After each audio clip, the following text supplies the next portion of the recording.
morning friends and welcome to the pre-market view. US markets were down almost about 1.25% post the Fed decision not to do any tapering. Also the economic data points which have been coming out from US of late have not been up to the mark, and the 10-year bond yield also continues to remain around 2.75 odd levels. European markets too were down about 0.5%, no major economic data points, and when we look at the Asian markets today morning, couple of markets like Japan are shut, but most of the other markets are marginally down, and SGX Nifty is also suggesting that we are going to open up with about 75 points of downtick, and we might open up around 5960 or thereabouts. In terms of flows, we had a major action because of the RBI credit policy meet, and FIIs were net buyers in the cash market to the tune of 946 crore, whereas the domestic institutions were sellers to the tune of about 790 crore, and in the index futures, the FIIs were buyers to the tune of 428 crore. Interestingly, this time around, in the index options, FIIs were buyers to the tune of 2,252 crore, which is significant in the context of the expiry week that we are approaching, that there is a huge action which is building up in the index options by the FIIs. And in the stock futures, the FIIs were sellers to the tune of about 1,040 crore. Also friends, on Friday we had a major volatility in the markets, particularly in the banking stocks, where because of the fact that the repo rate was hiked by about 25 basis points, and the liquidity adjustment factor, there the interest rates was actually brought down by 75 basis points. So there was some weakness across the banking stocks, and we think that there could be some more weakness, but overall the credit policy appears to be neutral on the markets and on the banking stocks. On that note, let me invite Shaival to take us through important F&O cues, data and strategies that we can have in the F&O markets. Good morning friends, let's have a view at derivatives. Friends, we've seen that the markets have been on the rise, and we've almost touched the levels of 6,200 plus levels. But in Friday's trade, we've seen that monetary policy, the surprise was there from the RBI chairman, that is Raghuram Rajan, and after that we've seen that the markets were continuously on a southward journey, and due to which we've seen that the markets have closed near to the levels of 6,000 odd.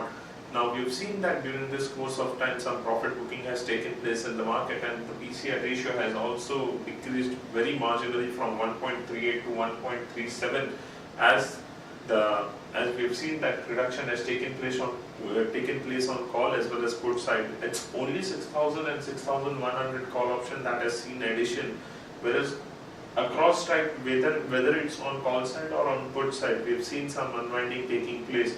Now from intermediate basis, friends, 5,900, which is a weekly VWAP, would act as a good support for the market, and as we are trading above this, our bias for the market is positive. On the high side, our range would be 6,200, and what we feel is that buying may continue to emerge in the market at lower levels.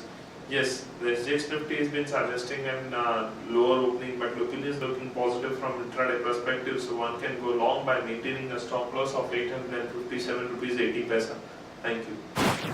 Here are the important news and events that we are tracking today. First of all, the RBI's credit policy. I will just quickly run you through the highlights of that. The repo rate has been increased by 25 basis points from 7.25% to 7.5%.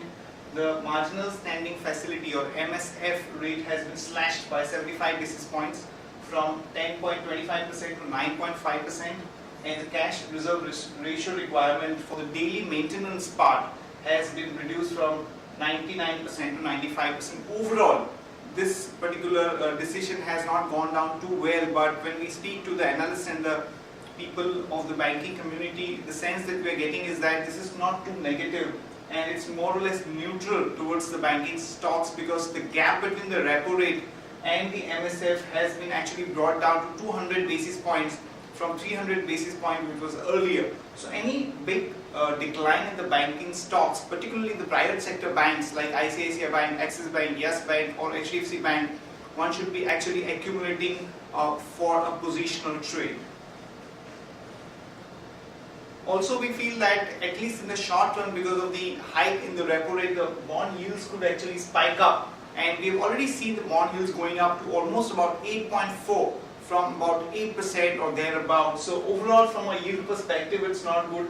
But the banks which have a larger proportion of the wholesale borrowings or ALM mismatch could stand to benefit, as they may be able to borrow from this particular window at a lower rate of interest. Today morning, friends, the HSBC China manufacturing data came out, and that number was at 51.2, which is the highest level of last 6 months, as against about 50.9 earlier. So we think that this could have a positive implications for some of the metal stocks like Hindalco and Tata Steel. So one can go long there in Hindalco with a stop loss of 111 and a target of about 117 to 120.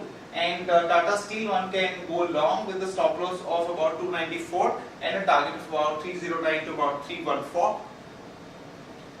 Pharma industry, some more developments, as the companies which are into lifestyle medicines have decided to increase the margin for both wholesale as well as retail dealers.